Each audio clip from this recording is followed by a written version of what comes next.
What's up, guys? So yes, I'm wearing the same exact stuff in the same exact place as yesterday's video. The magic of scheduled uploads. Hooray, I'm being a YouTuber.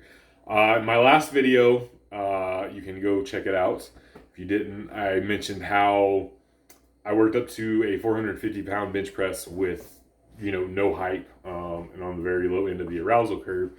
And I want to talk a little bit about the arousal curve and training with and without hype, and kind of what you should do, what you shouldn't do, things of that nature. Get a little bit into that, and this is getting into the weeds a little bit. If you are beginner, early, or intermediate, if you're a very calm lifter, just keep lifting calm. If you are a hype lifter, just keep bringing the hype. I don't think it's going to make too much of a difference, to be honest with you. But as you get deeper into it, you kind of look at different techniques, and what they can bring and what they don't bring and things of that nature. And I think there's a case to be made. On one side will say, well, if you're not getting hype for your workouts, you're not lifting as much as you potentially could, and you're leaving gains on the table. And then the other side will say, but if you are getting hype for every workout, you're probably not recovering as good as you could be recovering to, because you're tapping into your nervous system a little bit more and getting more fight or flight, and it takes your body longer to recover. So you're not getting the gains you could that way. With all of these things, probably somewhere in the middle is where we want to be. But I've typically always at least gotten a little bit hyped for like a top single or a top set. Not like all full out berserk. That's saved for meet day, or like going for a gigantic PR or something that I've been, training for a long time. That's not something that's really like in the day-to-day training plans. Every now and then, like, we're humans and we get a little emotional, and you'll go to the gym, and the gym is not fucking therapy. Therapy is therapy. We get out of the way, but sometimes it can on occasion, be emotional support. But you shouldn't rely on that. And there we have those days where we just fucking let it all hang out in the gym, and that's fine too. I'm not saying like don't ever do that. But generally speaking, I think you want to be closer to calm than you do hype. And I am a believer that the nervous fatigue, especially as you get more advanced, it's not worth it to be getting hype like every single session. And now I'm somebody, I've trained with the crew. We used to get fucking hype a lot, and we used to compete with each other in training, and it was fantastic. And I'm not saying that it's bad as a whole, or that you can't make gains with it. But I just think like having to go there, and dipping into that more often than not, is probably not going to be conducive to long-term benefits and gains. Insert Boogs calling me a pencil neck or something right now, or the people who follow him telling me I'm an idiot for that. I'm not saying it's not viable. I'm just saying I think if we are talking about what's super optimal, bro, and this is me getting into those weeds a little bit, I think doing it without the hype is probably closer to the optimal side than not. And that's something I wanted to test with this prep. Because like I said, I've typically gone into it at least a little bit, like for top singles or top sets, and tapped into that. And I've been intentionally trying not to this prep at all. And I think if you look at the short I uploaded yesterday, and I wanted to upload like me clicking the camera, setting up on the bench, doing it, getting up off the bench, like the whole process, and it was like 33 seconds, I think. I have to go back and look. But it wasn't very long. It was just getting there, getting set up, business, bench press, put it back up, turn the camera off. And like I know how much I get out of getting hype, and especially like when I really go there. It's probably 5% ish that I can get more on the bar going there, and with bench press in particular, I know I can do that, and I can do my bench press thoughtlessly. Like I ultra instinct on bench press. I don't have to think about it. Like I can be completely thoughtless and nail all my cues and everything on bench press. So I can go full fucking berserk mode and tap into that on my bench and not have to worry about it. Squats and deadlifts, I have to still stay mindful, especially deadlifts. Squats, I can go a little bit deeper into like the berserk part, but deadlifts, I do want to get as hype as I can, but I can't go forgetting how to deadlift, and I will.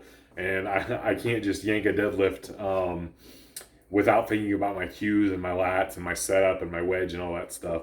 But bench I can, and it's what I'm gonna do at the meet, and I'll probably get a little hype for my second attempt, and then third attempt just fucking nail it. And my last meet, everybody even told me like, man, your third looked easier than your second, and it's because I went there on my third. My second, I didn't go there, and maybe I should have went a little deeper, and it felt a little heavier than I thought it should, but I knew I was fine. And my third, I went there, and it fucking flew. And they're like, yeah, it looked easier in your second. And it's like, yeah, I went there. But as far as training, and it even like plays into like RPE.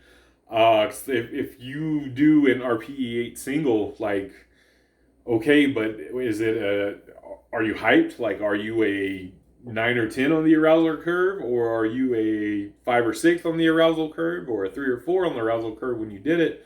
Because that RPE 8 single, if you're at a 3 or 4 on the arousal curve, is going to be a different number than if you're at a 5 or 6 or a 9 or 10, more than likely. Or it might not be as technically proficient, and you might, like muscle fuck it up at a 9 or 10 and a heavier weight than you should have done, but it would have been a clean, proficient rep at a 3 or 4, albeit maybe 20 or 30 less pounds, depending upon what the lift is, and which one of those is more conducive to your training. Because if you're practicing, typically an RP8 single is skill practice, and if you're muscle fucking something up, you're not ingraining that good motor pattern. You're still stimulating your muscles, don't get me wrong, and your nervous system is still getting trained from it, but it's not that good repetitive movement that you really want to master.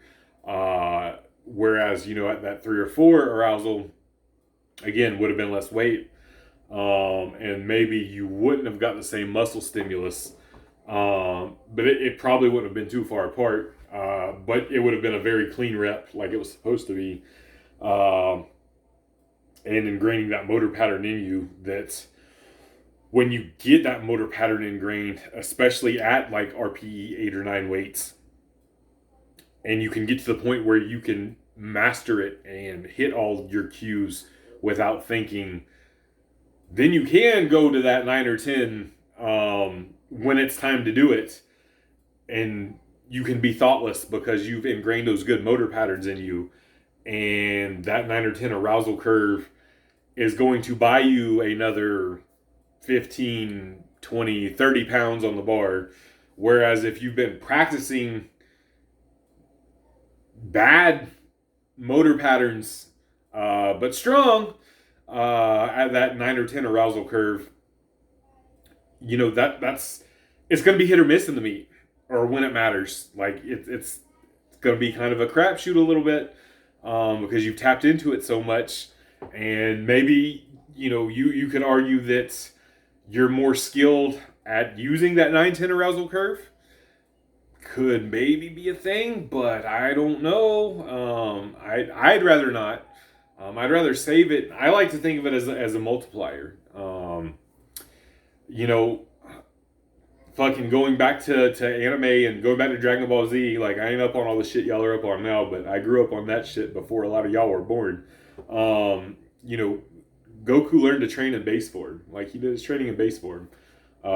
Even before Super Saiyan, like the Kaioken's multipliers. it multiplied his base power. He trained his base power. So as long as his base power went up, his Kaioken times 5, is now multiplying whatever absurd power levels they got to, back when, say when he had a 20,000 power level, well, 20,000 times 5 is 100,000. So, get that base power up to, 30,000, and now his Kaioken times 5, without even tapping into Kaioken, is 150,000. And that's just because training his base form up. So, that's how I like to think of it, and that's what I wanted to do this time. And like I said previously, I would tap into it, and I'm not saying you should always shy away from it. But I think finding that middle ground and not necessarily using that 9-10, all out berserk mode in training, because that's probably not super necessary. Maybe finding a nice middle ground in that 5 to 7 range can suit you. But I think training on the lower end, in that 3 to 4, because you're going to be a little bit aroused. You're at the gym, maybe there's music playing. I even made sure, like, I didn't have music on for this one or nothing. I was there early enough. Now, sometimes if I'm there, and the music, it's on, it is what it is, and I try to ignore it. But you're going to be somewhat aroused, because you're, handling more weight than most humans can even lift. So I don't think you're ever really going to be like at a 0 or a 1. But again, I think training that base form is where it's at, and thinking of going to that berserk mode as a multiplier is the move, because you want to master the techniques and be able to come as close to doing them as thoughtlessly as possible. And when you can do that, you will get so much more out of going to that 9-10 berserk mode, because your technique's going to be there. Whereas if you're constantly training at that 9-10 berserk mode before you master the movement, yes, you're maybe moving more weight, and you are still definitely getting stimulus and getting stronger and things like that. I'm not saying that it doesn't work, but you're not mastering the technique itself, in my opinion, and being able to do it in a calm manner. And you're not going to be able to get as much of a multiplier when it happens. And I kind of think it's going to be hit or miss a lot of times. Not for everybody. Again, don't get your panties in a bunch. But I think most people would be better off training on a much lower arousal curve. And once you can master something, then you can tap into that a little bit more. And then when it really counts, you can really, really go there and get that much more out of it. So I wouldn't mind hearing what you guys think about it. If you want to give me your give me your thoughts in the comments below. And if you have any experience as such, or would like to speak on it, or tell me I'm an idiot, I am always open to hearing that stuff. So peace!